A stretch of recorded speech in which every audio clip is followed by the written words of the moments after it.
Hello everyone, my name is Amardeep, currently working as an assistant professor in the Department of Mechanical Engineering at GL Bajaj Institute for Technology and Management, Greater Noida. Today we are going to discuss the reciprocating compressor. In reciprocating compressor, in this lecture we are focused only on construction and working on single stage reciprocating compressor. So let us start. जैसा कि screen पे आप लोगों को दिख रहा होगा, this is the symbolic representation of compressor. Compressor क्या है कि एक वर्क एब्जॉर्बिंग डिवाइस है जो यूज़ होता है प्रेशर इंक्रीज करने के लिए किसी भी सब्सटेंस का, राइट। तो अगर ये कंप्रेशर में आपका इनलेट एयर है तो ये एयर कंप्रेशर होगा। जैसा कि आपको स्क्रीन पे दिख रहा होगा कि कंप्रेशर में एयर इनलेट हुआ at pressure P1, temperature T1 and volume V1 पे।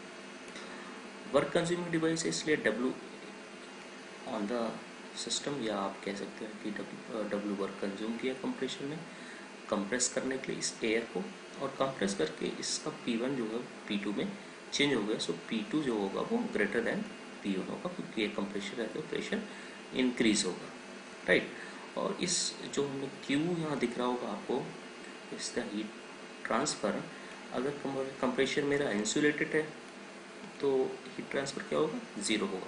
और अगर कंप्रेसर इंसुलेटेड नहीं है तो हीट ट्रांसफ़र की कुछ पर्टिकुलर वैल्यू होगी जो फ्रॉम कंप्रेसर टू सराउंडिंग में इंटरेक्शन होगा, राइट। तो आगे हम चलते हैं।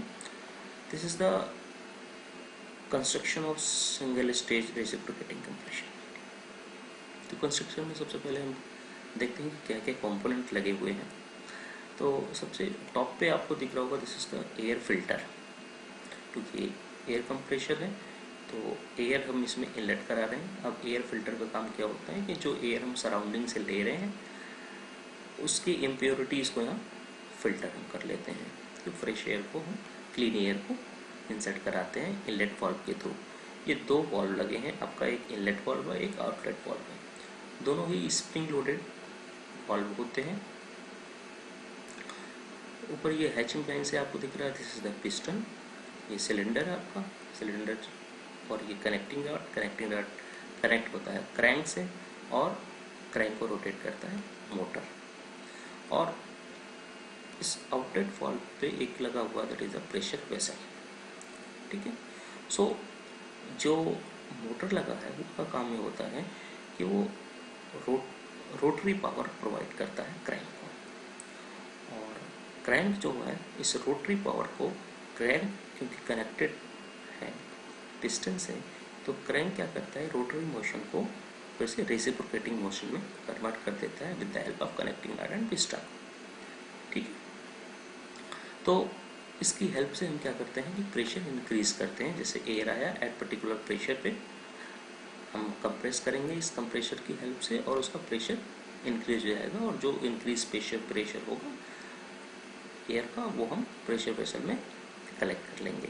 या अगर हम थर्मोडायनामिक्स पॉइंट ऑफ व्यू से देखें कि जो ये कंप्रेशर है क्या करेगा, लो इंथैल्पी के एयर को या फिर गैस को इनटेक करेगा और इस पर वर्क डन करके उसकी इंथैल्पी को इंक्रीज कर देता है, राइट। और इंक्रीज की हुई इंथैल्पी का जो गैस होगा वो हम प्रेशर वेसल में कलेक्ट कर लेते हैं। तो रेसिप्रोकेटिंग कंप्रेशर में दो ही स्ट्रोक होते हैं, एक सक्शन और दूसरा कंप्रेशन। तो इसका वर्किंग स्टार्ट करते हैं। देखिए, अब हमारे पास ये पिस्टन है तो जाहिर सी बात है ये जो सिलेंडर है इस पर मोशन करेगा। अगर हम, जो हमारा कर्सर आपको दिख रहा होगा, इसको हम कहते हैं टॉप डेड सेंटर। तो ये जो लोअर साइड होगा that is a bottom dead centre. आपने पढ़ा होगा TDC एंड BDC। तो TDC और BDC के बीच में पिस्टन मेरा मूव करेगा। अब स्टार्टिंग में हमने सपोज किया कि जो हमारा पिस्टन है वो टॉप डेड सेंटर पे है। तो टॉप डेड सेंटर पे है तो एयर यहाँ से, जो हमारा फ्रेश एयर है, सराउंडिंग एयर है, वो एयर फिल्टर में आया। एयर फिल्टर से इम्प्योरिटीज़ को क्लीन किया। इम्प्योरिटीज़ को क्लीन करने के बाद इनलेट वाल्व ओपन होगा। इनलेट वाल्व तब ओपन होगा, भाई देखिए, जो ये इनलेट वाल्व है ये स्प्रिंग लोडेड वाल्व है, तो इसका कुछ अपना वेट होगा। ड्यू टू वेट इसका कुछ अपना पर्टिकुलर प्रेशर होगा। तो जब तक प्रेशर डिफरेंस नहीं होगा तब तक ये इनलेट वाल्व ओपन नहीं होगा। तो क्या होगा कि क्योंकि मोटर लगा हुआ है, मोटर रोटरी मोशन प्रोवाइड कर रहा है क्रैंक को, और क्रैंक जो है वो विद द क्रैंक जो कनेक्टिंग रॉड है उसको रेसिप्रोकेटिंग मोशन प्रोवाइड कर रहा है। तो मोटर जो है कंटिन्यूसली एनर्जी सप्लाई कर रहा है और क्रैंक जो है कंटिन्यूसली रोटरी मोशन कर रहा है। तो due to rotary motion connecting rod क्या होगा कि नीचे from top dead centre to bottom dead centre move करना स्टार्ट करेगा, और जैसे ही मूव करेगा तो प्रेशर डिफरेंस होगा, क्योंकि आप ये कह सकते हो कि अगर यहाँ एटमॉस्फेरिक प्रेशर ऑलरेडी पहले से है तो ये धीरे धीरे एटमॉस्फेरिक प्रेशर से कम होगा, उसको आप कह सकते हैं कि वैक्यूम क्रिएट होना स्टार्ट होगा। जब वैक्यूम क्रिएट होना स्टार्ट होगा तो क्या होगा, प्रेशर डिफरेंस हो जाएगा। यहाँ पे है एटमॉस्फेरिक प्रेशर, सिलेंडर के अंदर वैक्यूम क्रिएट हो गया, तो ड्यू टू प्रेशर डिफरेंस ये वॉल्व क्या होगा, ओपन हो जाएगा। और जैसे ही वॉल्व ओपन हुआ, जो फिल्टर्ड एयर है वो सिलेंडर में आना स्टार्ट हो गया। तो इस जब हमारा सिलेंडर में आना स्टार्ट हो गया फिल्टर्ड एयर, तो जब ये पिस्टन मेरा बॉटम डेड सेंटर पे पहुंच जाएगा तो पूरा का पूरा जो सिलेंडर है वो फिल्टर्ड एयर से फिल हो जाएगा। तो इस स्ट्रोक को हम कहेंगे सक्शन स्ट्रोक, राइट। तो सक्शन में क्या हो गया, मेरा piston from top dead centre से बॉटम डेड सेंटर मूव किया। अब नेक्स्ट स्ट्रोक आता है, एक स्ट्रोक तो हो गया, that is a suction stroke. दूसरा हमारा कंप्रेशन स्ट्रोक है। अब कंप्रेशन स्ट्रोक में फिर से देखिए आप लोग, अगेन ये आउटलेट वॉल्व है, आउटलेट वॉल्व पे अगेन स्प्रिंग लोडेड वॉल्व है, इसका अपना वेट होगा, ड्यू टू वेट इसका प्रेशर होगा। तो अब जब हम कंप्रेस करना स्टार्ट करेंगे तो ड्यूरिंग कंप्रेशन सिलेंडर का प्रेशर इंक्रीज होना स्टार्ट होगा, और ये वॉल्व तब तक ओपन नहीं होगा जब तक कि इस सिलेंडर का प्रेशर इस वॉल्व के प्रेशर से ज़्यादा ना हो जाए। तो लिटिल बिट कंप्रेस करना हमने स्टार्ट जैसे ही किया तो जो मेरा पिस्टन है वो मूव करेगा from bottom dead centre to top dead centre. तो जैसे ही मूव करना स्टार्ट हुआ, धीरे धीरे प्रेशर इंक्रीज करना स्टार्ट हुआ, और कहीं इन बिटवीन आके इस सिलेंडर का प्रेशर इतना ज़्यादा इंक्रीज हो जाएगा कि जो सिलेंडर का प्रेशर होगा वो इस जो हमारे पास स्प्रिंग लोडेड आउटलेट वॉल्व है उसके प्रेशर से ज़्यादा हो जाएगा, और जैसे ही ज़्यादा हो जाएगा तो ये वॉल्व ओपन हो जाएगा। और वॉल्व ओपन होते ही क्या होगा, एट कांस्टेंट प्रेशर इस पर डिलीवरी हो जाएगा। इसको हम जैसे ही हमारा वॉल्व ओपन होगा तो उसके बाद का जो स्ट्रोक होगा, उसके बाद का जो प्रोसेस होगा उसको हम कहेंगे डिलीवरी प्रोसेस। तो क्या होगा कि हाई प्रेशर, क्योंकि हम कंप्रेस कर रहे हैं, पिस्टन मेरा मूव कर रहा है फ्रॉम बॉटम डेड सेंटर से top dead centre, in between pressure increase हुआ, इतना प्रेशर इंक्रीज हुआ कि हमारा आउटलेट वॉल्व ओपन हो गया, और जैसे आउटलेट वॉल्व ओपन हुआ उस कंडीशन से लेके और पिस्टन मेरा ऊपर फ्रॉम बॉटम से टॉप मूव कर ही रहा है, तो जो हाई प्रेशर एयर है वो प्रेशर वेसल में कलेक्ट हो जाएगा। तो जो हमारा कंप्रेशन है इसमें दो चीज़ें हो रही हैं, एक तो कंप्रेस हो रहा है, कंप्रेस जैसे ही कंप्रेस हो रहा है तुरंत हमारा आउटलेट वॉल्व ओपन नहीं हो रहा। क्यों नहीं हो रहा, क्योंकि इसका प्रेशर कुछ है, क्योंकि स्प्रिंग लोडेड वॉल्व है तो इसका कुछ वेट है, तो इसका कुछ प्रेशर होगा। जब तक कि इस सिलेंडर का प्रेशर इसके आउटलेट वॉल्व के प्रेशर से ज़्यादा नहीं होगा तब तक जो है ये आउटलेट वॉल्व ओपन नहीं होगा। तो इसलिए पिस्टन मेरा कुछ टाइम तक, कुछ ड्यूरेशन तक ये मूव करेगा अपवर्ड डायरेक्शन में फ्रॉम बॉटम टू टॉप, जिससे कि सिलेंडर का प्रेशर इंक्रीज होगा, और इंक्रीज होते होते जो हमारा आउटलेट वॉल्व का प्रेशर उससे ज़्यादा हो जाएगा, तो ये आउटलेट वॉल्व ओपन हो जाएगा, और वॉल्व ओपन होते ही हाई प्रेशर एयर जो होगा वो प्रेशर वेसल में कलेक्ट हो जाएगा। तो ये इसका वर्किंग है आपका सिंगल स्टेज रेसिप्रोकेटिंग का। नेक्स्ट हम चलते हैं वर्क डन कैलकुलेटिंग। अब वर्क डन हम कैलकुलेट कर रहे हैं, work done of single stage reciprocating compressor without clearance volume. सबसे पहले क्वेश्चन उठता है व्हाट इज क्लियरेंस वॉल्यूम। तो clearance volume is a volume between the cylinder head and the piston top when the piston is at top dead center, right? तो next one is work done हम calculate करते हैं। तो clearance volume की बात ये है कि सपोज ये मेरा पिस्टन है टॉप डेड सेंटर पे, तो सिलेंडर हेड क्या है, ये सिलेंडर हेड है, ये जो आपको लाइन दिख रहा है that is the cylinder head. तो सिलेंडर हेड और पिस्टन जब टॉप डेड सेंटर है, इनके बीच का ये जो गैप है that gap is called clearance volume, right. तो यहाँ हम डिस्कस करने वाले हैं this is the work done of single stage reciprocating compressor without clearance volume. तो विदाउट क्लियरेंस वॉल्यूम का मतलब ये है कि अभी हमारे पास जो पिस्टन का मूवमेंट है वो टॉप डेड सेंटर से नहीं, जो हमारा ये सिलेंडर हेड है यहाँ से और मैक्सिमम जितना एक्सपेंशन हो रहा है उनके बीच का मूव कर रहा है। आई मीन जो पिस्टन का मूवमेंट है वो बिल्कुल सिलेंडर हेड को टच कर रहा है। तो जब हमारा ये पिस्टन सिलेंडर हेड को टच करेगा तो इसमें जो ये गैप है, ये गैप क्या हो जाएगा, जीरो। तो इसका मतलब क्या होगा, क्लियरेंस वॉल्यूम जीरो हो जाएगा। तो हम इस कंडीशन पे बात करेंगे, हम आगे बात करेंगे विद क्लियरेंस वॉल्यूम भी, लेकिन अभी हम यहाँ बात कर रहे हैं इस वीडियो में जब हमारा क्लियरेंस वॉल्यूम क्या है, जीरो। अगर क्लियरेंस वॉल्यूम जीरो है इसका मतलब जो पिस्टन है वो सिलेंडर हेड को टच करेगा। जब टच करेगा तो क्लियरेंस वॉल्यूम क्या होगा, जीरो होगा, राइट। सो उसका एक ये हमारा पीवी डायग्राम और टीएस डायग्राम। तो कंप्रेशन जो यहाँ होगा, यहाँ जब हम कंप्रेस कर रहे हैं तो कंप्रेशन इट में भी वो आइसेंट्रोपिक कंप्रेशन हो सकता है, इट में भी वो पॉलीट्रोपिक कंप्रेशन हो सकता है, इट में भी वो आइसोथर्मल कंप्रेशन हो सकता है। तो तीनों ही कंडीशन हम बारी बारी डिस्कस करेंगे और तीनों ही कंडीशन का हम वर्क डन कैलकुलेट करेंगे, right. So this is the PV diagram and TS diagram. Suppose जब हमारा पिस्टन मेरा टॉप डेड सेंटर पे है एट पॉइंट 4, ये सेक्शन हुआ, फ्रेश एयर आया, फ्रेश एयर आया during section filtered air. At point 1 पे हमारा जो इनलेट वाल्व है वो क्लोज हो गया। अब क्लोज होते ही हमारा कंप्रेशन स्ट्रोक स्टार्ट हुआ। तो कंप्रेशन स्ट्रोक जब ये दिख रहा है आपको, तीन लाइनें डिफरेंट लाइन दिख रही होगी। तो पहली है this is the adiabatic compression, अगर होगा तो ये लाइन 1 से 2 फॉलो होगा। अगर वो पॉलीट्रोपिक कंप्रेशन होगा तो 1 से 2 डैश। अगर वो आइसोथर्मल कंप्रेशन होगा तो 1 से 2 डबल डैश। ये कंप्रेशन है। तो सपोज 1 से 2 कंप्रेशन हुआ, एडियाबैटिक कंप्रेशन। तो जो 2 पॉइंट है वो पॉइंट है जहाँ पे हमारा आउटलेट वॉल्व ओपन होगा। भाई धीरे धीरे क्या हो रहा है, जब हमारा कंप्रेशन हो रहा है तो प्रेशर कंटिन्यूसली बढ़ रहा है, प्रेशर बढ़ रहा है जब हमारा कंप्रेशन हो रहा है, एडियाबैटिक कंप्रेशन हो रहा है। और प्रेशर बढ़ते बढ़ते क्या होगा कि एट पॉइंट 2 पे जो हमारा सिलेंडर का प्रेशर होगा वो आउटलेट वॉल्व के प्रेशर से ज़्यादा हो जाएगा और आउटलेट वॉल्व ओपन हो जाएगा। और जब आउटलेट वॉल्व ओपन होगा तो एट कांस्टेंट प्रेशर ये डिलीवरी हो जा रहा है। जो प्रेशर वेसल है उसमें हमारा हाई प्रेशर एयर है वो कलेक्ट हो जाएगा। तो एट पॉइंट 3 तक हमारा ये प्रेशर वेसल में एयर कलेक्ट होगा, राइट। तो 3 से 4 अगेन पिस्टन में लिटिल बिट डाउन आ जाएगा, जिससे वैक्यूम का क्रिएशन हो जाएगा। वैक्यूम का क्रिएशन से फिर से 4 से 1 फिर से सक्शन हो जाएगा, 1 से फिर।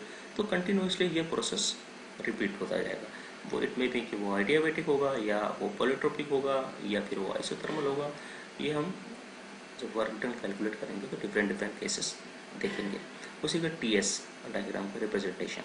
तो 1 से 2 क्या है, दैट इज़ अगर हम आइसेंट्रोपिक कंप्रेशन बोल रहे हैं तो 1 से 2 आइसेंट्रोपिक कंप्रेशन होगा। या अगर हम पॉलीट्रोपिक कंप्रेशन कह रहे हैं तो लिटिल बिट कर्व होगा, 1 से 2 डैश। और अगर हम 1 से 2 डबल डैश आइसोथर्मल की बात कर रहे हैं तो आइसोथर्मल में क्या होगा, temperature at 1 is equal to temperature at T2 double dash. तो यहाँ पे ये लाइन देखिए 1 से 2 double dash at constant temperature line, right. So next one is work done calculation, right. पहला केस हमने लिया है कि जब हमारा कंप्रेशन हो रहा पीवी की power gamma equal to constant या फिर आइसेंट्रोपिक कंप्रेशन। ये आपका पीवी डायग्राम है। पीवी डायग्राम में 1 से 2 दैट इज पीवी की power gamma equal to constant, 2 to 3 that is at constant pressure, 4 to 1 that is again at constant pressure. और 4th line एक चीज़ और आपको यहाँ बताता चलूँ, ये जो 4 पॉइंट है ये बिल्कुल वाई एक्सिस में है। आई मीन जो यहाँ पे एट पॉइंट 4 पे है जो वॉल्यूम है दैट इज वॉल्यूम इज 0। क्यों वॉल्यूम 0 है, क्योंकि हम केस ले रहे हैं क्लियरेंस वॉल्यूम जो हमारा नहीं है, जो हमारा clearance volume without clearance volume. अगर ये क्लियरेंस वॉल्यूम होता तो इसका मतलब जो हमारा सिलेंडर हेड है और पिस्टन टॉप डेड सेंटर पे जब पिस्टन के बीच में कुछ वॉल्यूम होगा तो हमारे पास जो 0.4 है वो कहीं यहाँ से स्टार्ट होगा, राइट। ये चीज़ आपको समझ में आ रहा होगा। तो इसलिए हम 4 को वाई एक्सिस पे लिख रहे हैं कि हमारा वॉल्यूम 0 है, क्लियरेंस वॉल्यूम 0 है। सो अब हम वर्क डन कैलकुलेट करते हैं। तो वर्क डन कैलकुलेट करने देखिए 1 से 2 ये हमारा एडियाबेटिक कंप्रेशन है, आइसेंट्रोपिक कंप्रेशन है। तो जो क्योंकि कंप्रेसर क्या है, कंप्रेसर एक ओपन डिवाइस है, तो इसका जो एरिया अंडर कब होगा, ऑन वाई एक्सिस होगा, राइट। इसका जो वर्क डन कैलकुलेट होगा दैट इज पीडीवी से नहीं वीडीपी से कैलकुलेट होगा। तो इसलिए इसका जो एरिया होगा ऑन वाई एक्सिस पे होगा, राइट, एरिया अंडर कर वाई एक्सिस पे। तो जो वर्क डन होगा that work done is area 1 2 3 4 1 1 2 3 4 1। इसको कैलकुलेट करना हमारा ये एरिया होना चाहिए, ये एरिया हमें कैलकुलेट करना है। तो इस एरिया को कैलकुलेट करने के लिए देखिए हम क्या कर रहे हैं कि इस पर्टिकुलर एरिया को हम एरिया वाइज कैसे कैलकुलेट कर रहे हैं। देखिए area 1 2 BC1, area of 1 2 BC1, ये आपका जो प्रोसेस है that is a adiabatic process 1 से 2। तो 1 से 2 area under curve that is a 1 2 BC, ये कैलकुलेट कर लिया अगर हम, right, plus area of 2 3 AB2 2 3 AB2, ये जो आपका रेक्टेंगल बन रहा है ये एरिया कैलकुलेट कर लें। और ये एरिया पूरा कैलकुलेट हो गया, ये एरिया पूरा कैलकुलेट हम कर लें। उसमें से ये जो एरिया है नीचे का, जो 4 से 1 प्रोसेस है उसके नीचे का ये जो एरिया अगर हम माइनस करते हैं तो हमारा इफेक्टिव एरिया ये बच जाएगा। ये हम कर रहे हैं area 1 2 BC1 plus area 2 3 AB2 minus of area 4 1 CA4। अब डिफरेंट एरियाज दिखा दिया आपने, और ये हमारा इफेक्टिव एरिया हो गया। इस इफेक्टिव एरिया को हम कैलकुलेट करने चल रहे हैं। तो 1 से 2 प्रोसेस क्या है, that is the adiabatic process, इसका वर्क डन हमें पता है। 2 to 3 अगेन आइसोबारिक प्रोसेस है, इसका वर्क डन हमें पता होता है। 4 से 1 अगेन आइसोबारिक प्रोसेस है एट कांस्टेंट प्रेशर, तो अगेन इसका एरिया हमें पता होता है। तो इंडिविजुअली हम सबका एरिया इसमें पुट कर देंगे और सिंप्लीफाई कर देंगे। अब देखिए सबसे पहले जो हमारा प्रोसेस 1 से 2 है, दिस प्रोसेस 1 से 2 प्रोसेस, 1 से 2 प्रोसेस में क्या हो रहा है कि हमारा पीवी की पावर गामा को फॉलो हो रहा है। इसका मतलब जो इसका वर्क डन होगा that work done is P2 V2 minus P1 V1 divide by gamma minus 1, ये हमें पता है ऑलरेडी, हमें बेसिक थर्मोडायनामिक्स में भी पढ़ा है। Next one is this 2 to 3 है P इंटू डी, तो इसका प्रेशर क्या होगा, कांस्टेंट प्रेशर है, तो P2 इक्वल टू P3, तो हमने P2 कंसीडर कर लिया। तो P2 इंटू वॉल्यूम डिफरेंस, यहाँ पे वॉल्यूम क्या है 0, यहाँ पे वॉल्यूम V2, तो यहाँ पे हमने लिख दिया that V2 minus 0, right. And next one is 4 से 1, 4 से again P1 equal to P4, तो यहाँ पे P1 हमने कंसीडर कर लिया। V4 पे वॉल्यूम क्या है 0 है, V1 पे वॉल्यूम V1 है, सॉरी एट पॉइंट 1 पे वॉल्यूम V1 है, सो इसको फिर से लिख दिया minus P1 V1 minus 0, right. सो इसी को सिंप्लीफाई कर लिया। सिंप्लीफाई करने के बाद हमारे पास जो W आ गया that is a gamma divide by gamma minus 1 P2 V2 minus P1 V1, right. So again PV को, क्योंकि हमें पता है कि PV इक्वल टू MRT, तो इसको हम टेम्परेचर के फॉर्म में कर लेंगे, W equal to gamma divide by gamma minus 1 small m R into T2 minus T1। वहाँ गामा क्या है, एडियाबेटिक इंडेक्स है, राइट। और इसको सिंप्लीफाई करें कि अगर हमारा जो प्रोसेस 1 से 2 है, दिस प्रोसेस ये क्या है, आइसेंट्रोपिक प्रोसेस है। सो PV की power gamma equal to constant है, तो इसका मतलब P1 V1 की power gamma equal to P2 V2 की पावर गामा, राइट। इस प्रोसेस को हम यूज़ करते हैं, तो यहाँ से V2 डिवाइड बाई V1 की वैल्यू हम कैलकुलेट करके और इस V2 डिवाइड बाई V1 की वैल्यू यहाँ पुट कर देंगे, तो फिर से जो वर्क डन आ जाएगा सिंप्लीफाई करने के बाद W equal to gamma divide by gamma minus 1 P1 V1, P2 divide by P1 की power gamma minus 1 divide by gamma minus 1 joule पर सेकेंड पर साइकिल, राइट। ये हो गया हमारा एक प्रोसेस का, जो हमारा कंप्रेशन क्या हो रहा है, आइसेंट्रोपिक प्रोसेस हो रहा है। नेक्स्ट अगर हम कंप्रेशन पॉलीट्रोपिक हो रहा है, दिस अगर हम दूसरा कंसीडर करते हैं 1 से 2 डैश, अगर हमारा कंप्रेशन पॉलीट्रोपिक हो रहा है तो क्या होगा कि गामा की जगह हम केवल एन रिप्लेस कर देंगे, है कि नहीं। वर्क डन सेम आ जाएगा, राइट। तो अगर हमारा वर्क डन पॉलीट्रॉपिक हो रहा है तो वर्क डन पिस्टन, लेकिन अगर वर्क डन हमारा आइसोथर्मल हो रहा है तो आइसोथर्मल में अगेन मैंने एक पीवी डायग्राम यहाँ पे रिप्रेजेंट किया है, बनाया है। तो 1 से 2 डबल डैश, अब 2 डबल डैश को बार बार लिखने में थोड़ी प्रॉब्लम होती है, तो इसलिए मैंने यहाँ पे वॉल्यूम को कंसिडर कर दिया कि V2 की तरफ ट्रीट किया है, राइट, क्योंकि 2 डबल डैश बार बार लिखने में प्रॉब्लम होगी। तो 1 से 2 डबल डैश, अगेन इसका एरिया अंडर कर्व क्या होगा, वाई एक्सिस पे, क्योंकि अगेन हम कंप्रेशर की बात कर रहे हैं, केवल और केवल क्या है, ड्यूरिंग कंप्रेशन आइसोथर्मल कंप्रेशन हो रहा है। तो अगेन जैसे इसके पहले किया है कि हम इसका एरिया कैलकुलेट कर लेंगे, 1 2 double dash BC 1 plus area 2 double dash 3 AB 2 double dash में से हम इस एरिया को माइनस कर देंगे, तो अगेन इफेक्टिव एरिया हमें मिल जाएगा, that is the area under curve 1 2 double dash. तो फिर से अगेन सबकी वैल्यू हम पुट कर देंगे। सबकी वैल्यू पुट करने पे हमें पता है कि आइसोथर्मल में जो वर्क डन होगा P1V1 ln P1 divide by V2 plus P2V2 minus P1V1। अब 1 से 2 प्रोसेस का है, आइसोथर्मल प्रोसेस है, आइसोथर्मल प्रोसेस इसका मतलब क्या है, P1V1 इक्वल टू P2V2। इस रिलेशन को हमने यूज़ किया, इस रिलेशन को यूज़ करने के बाद जो हमारा वर्क डन है that is P1V1 ln P1 divide by V2। अब PV इक्वल टू MRT से हमने P1V1 को हमने लिख दिया MRT1 ln P1 divide by V2 joule पर सेकेंड पर साइकिल।